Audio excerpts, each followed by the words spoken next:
som Eira, Enya i Hugo.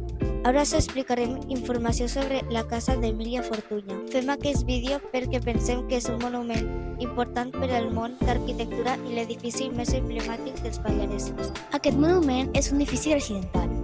Es va acabar de fer al segle XIX.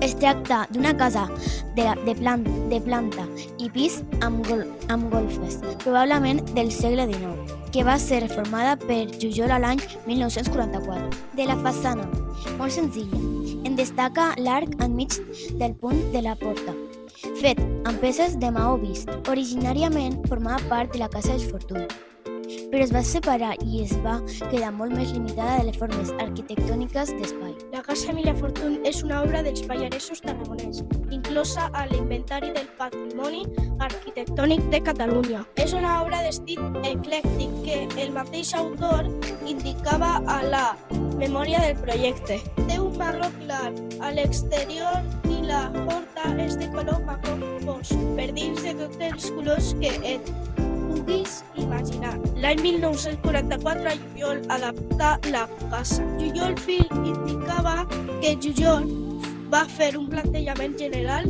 dels pisos sobreposant-los als magnífics arcs que ell mateix havia projectat per magatzem en 1928. És de línies senzilles i va ser reformada per Jujol l'any 1944. Consta de planta baixa, pis i golfes. La part més destacada és la planta baixa on hi ha un arc de mig punt en marc la porta d'accés. La seva estructura té l'arc construït de dovelles de maons sobresortits i de pedres que es van alternar. Els brancals de l'arc estan construïts amb maó. El pis alt té un balcó senzill i les golfes 3 finestres petites. De la cornisa que remata la façana sobresurten les teules